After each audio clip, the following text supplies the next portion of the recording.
What's going on, guys? CoinRoll Diver here, bringing you yet another video. And man, look at the weather out today.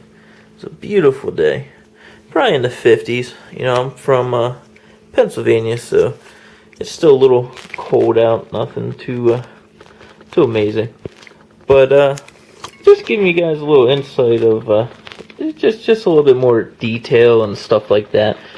This is my little red book guide here. You know, I use it to double check stuff, you know, maybe either before I purchase it or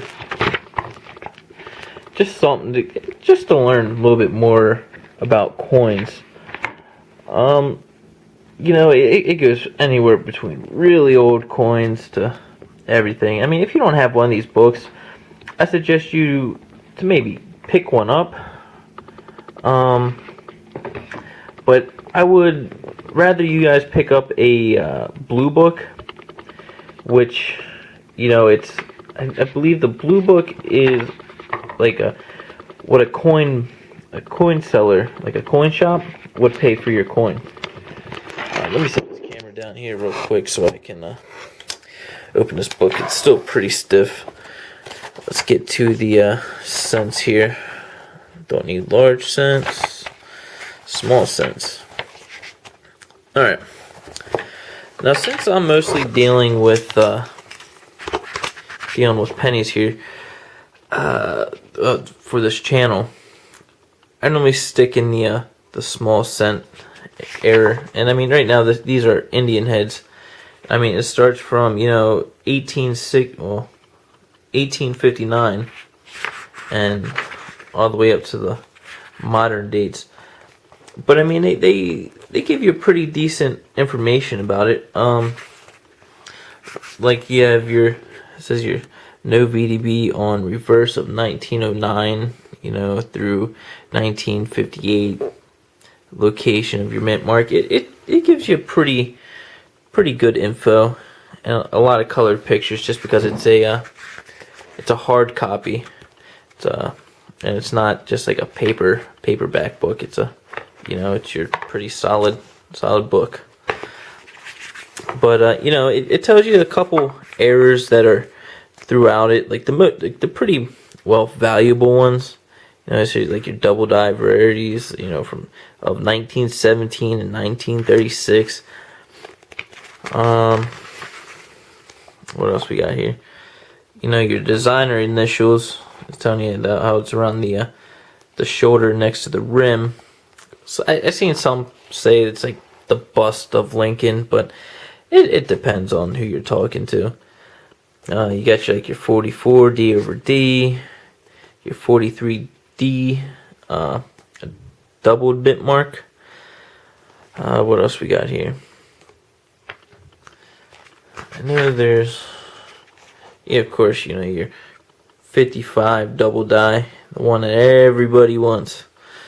It's pretty much, I mean, it's pretty much what set off the double dies.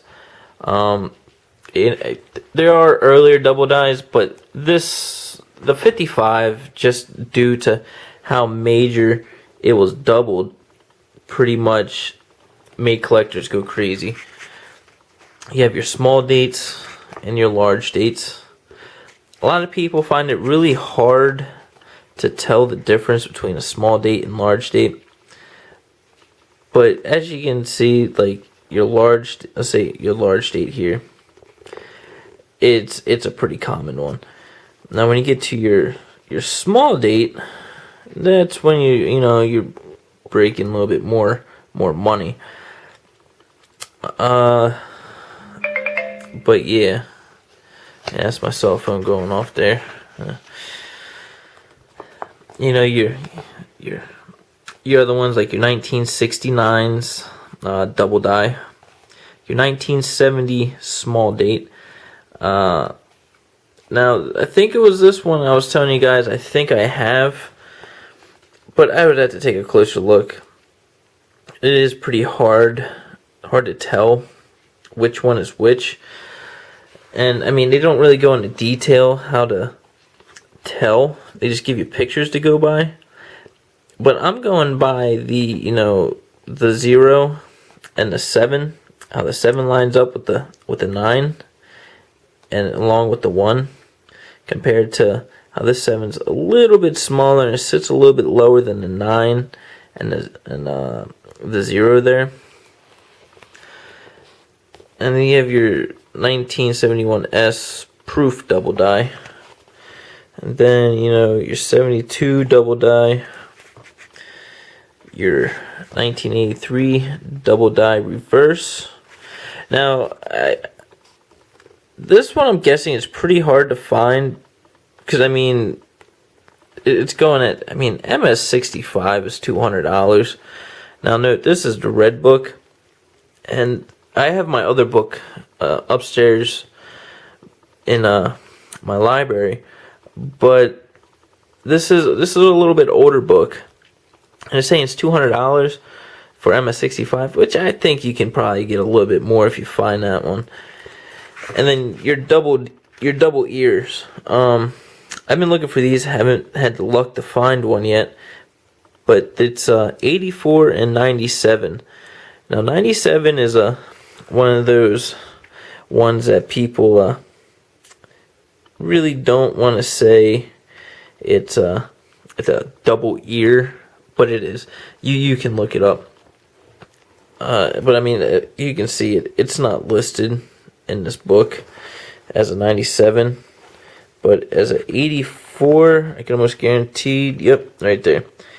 It's saying it's $150 MS65, which I can believe that you can fetch that much for that high of a grade. But it's the fact that this is retail pricing. Now, a lot of people do their selling over the line, like online and auctions, so you're almost guaranteed not to get that much. But it's pretty decent. And then you have your 98 wide AM, which I do have one. Now it's saying MS65, $35. I just sold one in about MS60 state. For it was like $8, which isn't too bad.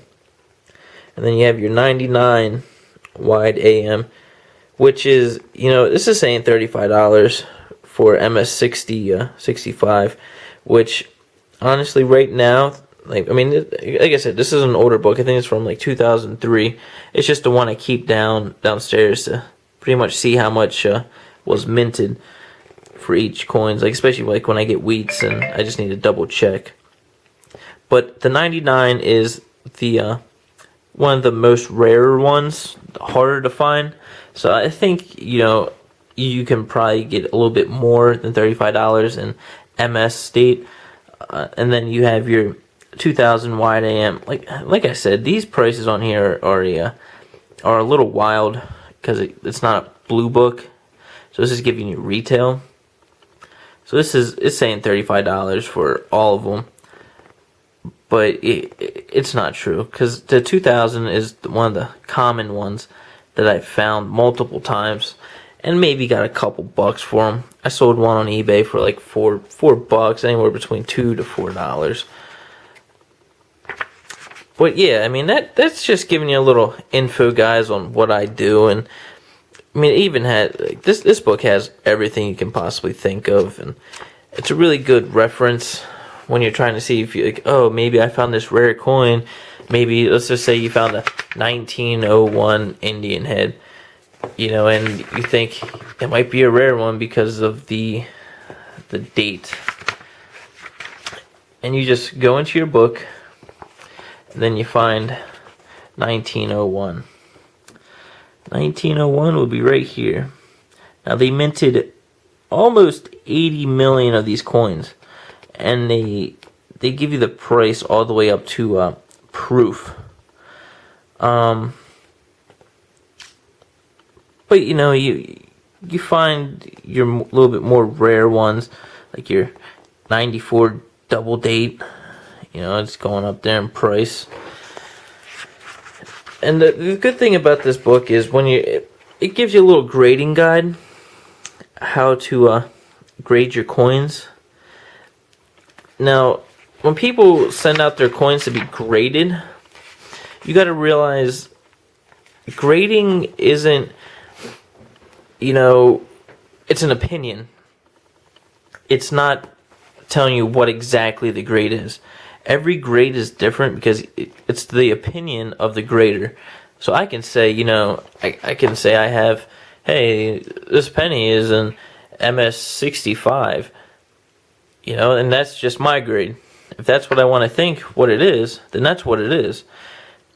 And that's why people send it out to people that grade coins like 24/7, because they have a better eye and a better tool to look at it close to realize, oh, okay, well, this isn't a MS65. This is a let's see. It's not. Let's just say that's not a MS65. It's a EF40. Extremely fine. Slight wear, all the details sharp. Which, when you're self-grading, you always expect your coin to be better. So what I normally do is when I'm self-grading, I'll grade my coin what I think it is. I'll just notch it down one more grade, just because of the expectation of me wanting my coins to be a higher grade. So that normally seems to do well, because when I sell coins over the internet, I do get a lot of good reviews of people saying, it's a pretty decent grade. I would agree with the grade he gave the coin. I actually had 2 people send the coins out that I sold them, and they came back the exact same grade.